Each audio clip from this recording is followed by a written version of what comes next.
As I tried to figure out a way to start my speech, I knew without a doubt that I didn't want to have the typical speech opener with the hellos and thank yous, although many thank yous are in order to our families, friends, coaches, and teachers. Instead, I decided to use a quote by Charlie Chaplin from his movie The Gold Rush.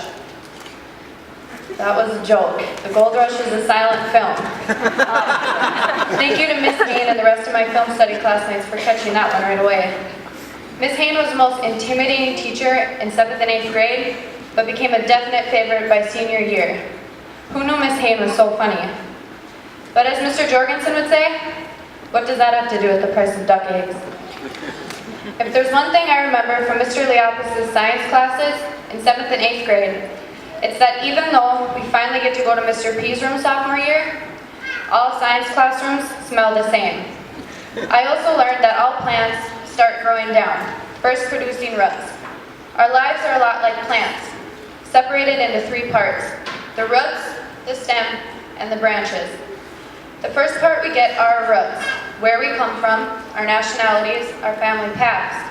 Roots are also our foundations, the communities that help ground us and watch us grow, the morals and values we've obtained, and the family that surrounds us.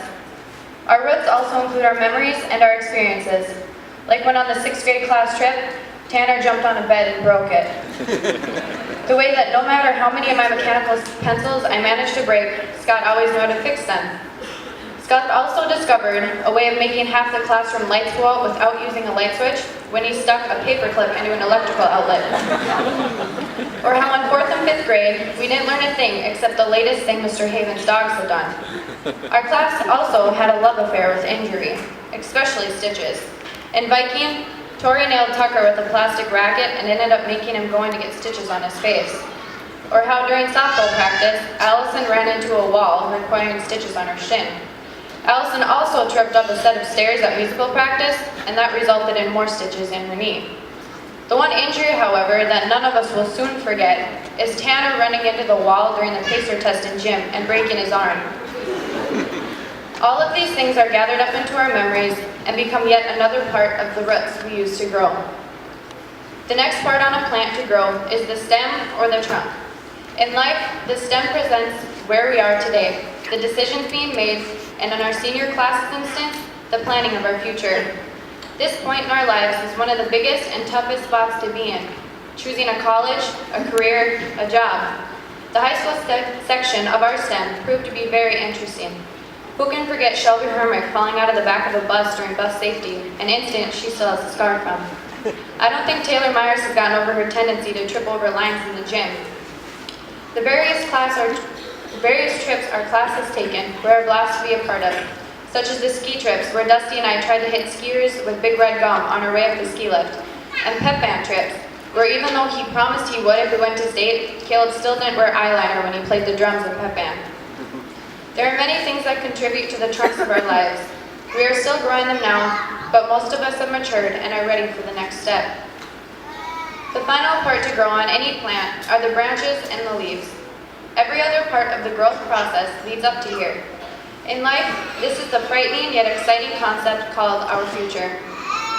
I asked a few of my classmates to fill out a few questions about where they see themselves in 10 years down the road. Some plan to work construction and other jobs right out of high school. One plans to go to a salon academy and others to colleges and universities. Some thought they'd be married, some not, although they all said that they would have children. I asked for what they would think they would have accomplished in their lives up to that point, and I think I underestimated the answers that I would get. One classmate said he'd fully pay off all 70 plus of his vehicles with cash. Another said that she would open up a veterinary clinic in Newfoundland, an accomplishment in and of itself in a town this size. Most classmates I asked thought they'd end up living in this area. But as we grow, our experiences expand and we take on new challenges. As we branch out to try new things and make a life for ourselves, we figure out who we are. Our class had a class question, as we called it. We asked every teacher, substitute, and almost every faculty member this question, and the question was, what is the meaning of life? We got many straight-up answers, many questioning looks, and many, many jokes. As Dr. Seuss would say, sometimes the questions are complicated, but the answers are simple. That was exactly the case in our quest to find the best answer to our question.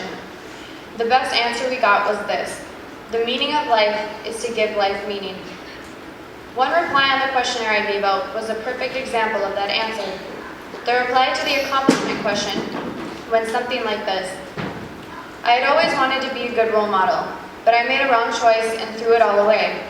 I lost respect for myself, but I'm starting over now and trying to re-become the good role model that I want to be. So, class of 2014, that is my parting advice to you. Be a good role model. Become someone to look up to regardless of your mistakes. Don't drift along and just meet expectations, surpass them. Do things that give the lives of both you and those around you meaning. Keep branching out until you reach the sky. I wish all of you the best of luck in your future, and remember, shoot for the moon, and even if you miss, you will land among the stars. Thank you.